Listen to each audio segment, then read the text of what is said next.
Hi everyone, welcome back to another video on my channel. So this video is about how to be motivated to study. Most of us want to, most of us know we should, but how do you actually motivate yourself to sit down and do some work and learn some information? I just wanted to sort of make a very chatty video about some of the techniques that I kind of use to be productive on a day-to-day basis and to get myself motivated, not only to just get the work done, but to actually enjoy doing it and be in the right mind frame for it. So the first thing I want to talk about is motivation itself and why we have it. So one of the most important things I think is to think about your future self. So think about your future self, for example, sitting in an exam.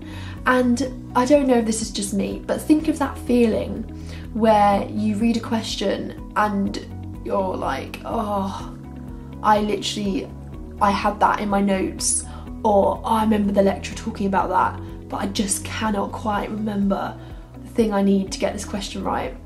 And imagine how annoying and irritating that feeling is. And then imagine the opposite to that. So imagine the feeling when you're sat there and you read a question and you go, thank God I read that flashcard a couple of days ago.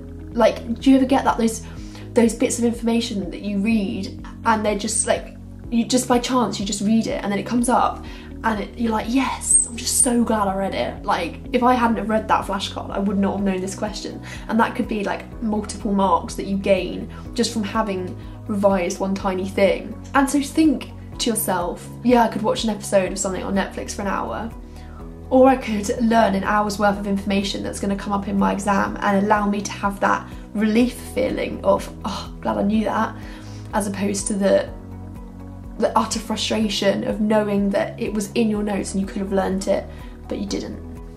Now, that alone can motivate me to do work. If I actually sit and think about how in a few months' time I'm going to be sat in that exam and I'm going to have to reproduce that information that at the moment is just not in my brain. Another important thing is to ask yourself why you actually care, and this can actually be applied to anything, not just studying, but why do you actually want to study at the end of the day? Why are you studying? You're studying because you want to do well in an exam.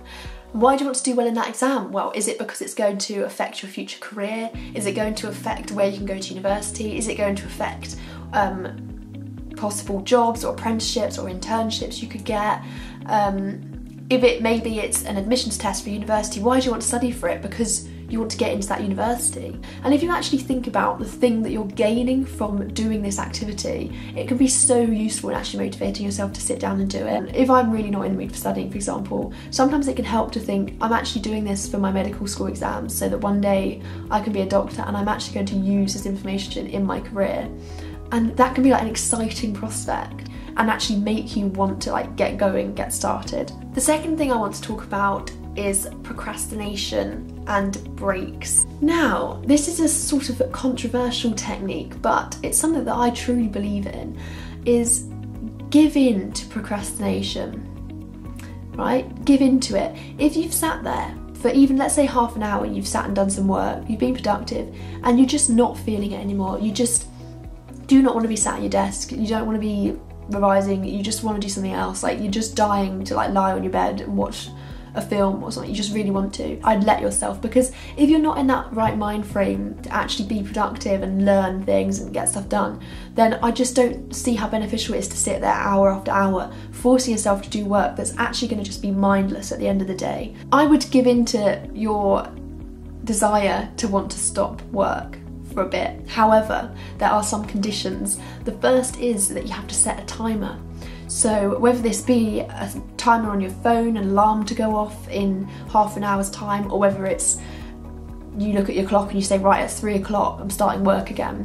Whatever it is, you need to set that timer and you need to really stick to it. So you know that you have, let's say, 45 minutes, an hour of a break, and you're going to enjoy that and you can do whatever you want in that time. But you know when that alarm goes off, that's it now, you're going to sit back down, you've had your break, you've refreshed your mind, and you're going to continue. And I think having that break, but knowing that it's not going to be one of those breaks that just goes on and on and on and on forever and ends up being the whole afternoon gone, knowing that it will come to an end is a good thing, because it allows you to enjoy your break, but not feel guilty from it, because you know that actually this is only going to be an hour-long break or half an hour, whatever it may be. Another point to make about procrastination and breaks is they are okay. Like, I don't know why it seems like there's this like guilt feeling that always comes with a break, but you have to have breaks. Breaks are good for you, breaks are healthy, and what can be even better is if your break is actually productive, but not in a studying sense, it's productive in another way.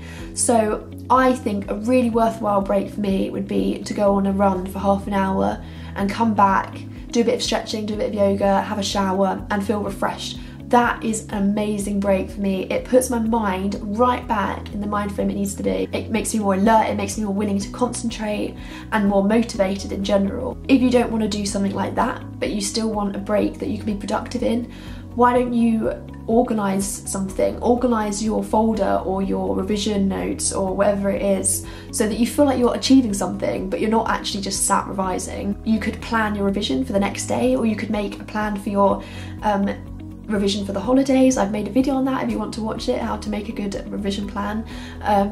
So you're doing something productive and beneficial, but it's a break from the tedious revision that you've been doing the whole day. Another thing I'd mention about breaks is, so it's inevitable you're going to have them in a study day, you're going to have breaks, and so why not arrange fun or relaxing things to do in those breaks, so it almost motivates you to study because you've got that thing to look forward to. Even better, how you can use this is you can say, for example, once I've done, I don't know, a chapter of this textbook, or once I've written 10 flashcards, then I'm going to be allowed to go on that break.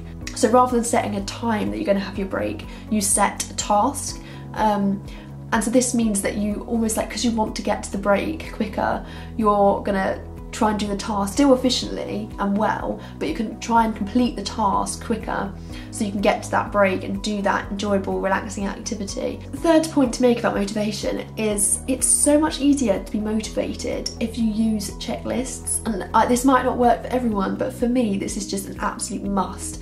So you can make a checklist for a whole month, or for a week, or for that particular day, or even for a particular time period, so from 12 to 1 o'clock for example. You make a list of all the things you want to get done, and there's nothing more satisfying than ticking things off a list. And as you progress through the list, you almost gain motivation because more things are being ticked off, and you think, oh, I'm nearly at the end now, I've only got 2 more tick boxes, I might as well just finish these things before my next break or whatever. So checklists are a way to get motivated. Fourth point I want to make is change it up. Don't just sit and read a textbook all day long, or just make flashcards all day long. If you're motivated and you can do that, that's great. But if you're starting to lack motivation and your productivity is starting to decline, you're just starting to feel a bit, I don't really want to be doing this anymore, have a break, like I was saying before, and then after your break, do a new sort of activity. So if you've just been making flashcards, maybe now you're gonna make like massive like posters and just like jot ideas down. Or if you were doing an essay, maybe now you're gonna write up some lecture notes. Just doing something different to keep your mind kind of engaged and active.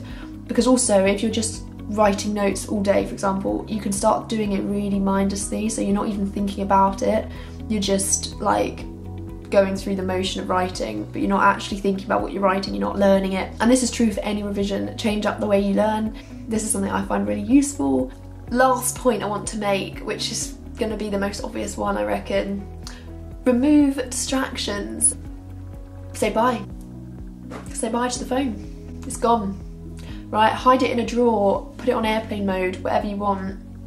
Just don't have it there in front of you, because even a small slip in your focus can kind of completely change your mindset. This is what I find. So if I'm really in the flow of working and then I go on my phone for a bit, I find that then I can just, I might as well just check Instagram. Now I might as well just check Snapchat. I might as well reply to these messages and check my emails, and it just goes on and on and on, and then you end up being on your phone for an hour and you don't know where the time's gone. Schedule that in. Literally, if you have to, schedule in phone time. But when you're working, yeah, just try and keep distractions away. So I hope you enjoyed this video and that it was kind of useful in motivating you to study, or not just study. This could actually be applied to many other sort of daily tasks that you might need to get done. My main message is that breaks are okay, and you can't expect yourself to be motivated all day, every day. You are going to have lapses in concentration. You're going to need that time to just completely switch off. You're going to need that time to mindlessly watch TV or go on your phone. That is important, and that is what allows you to then be even more motivated after a break. I would never really recommend just trying to sit and work all day. I just don't think it's productive. Some people can do it, I can't. And it's important to have balance in every day, as you will know from all of my videos so far. So yeah, thank you very much for watching. Please give the video a thumbs up if you liked it, so that I can know what videos to make more of. And remember to subscribe to my channel for more videos like this if you like this one. But yeah, have a great productive day and try and stay motivated.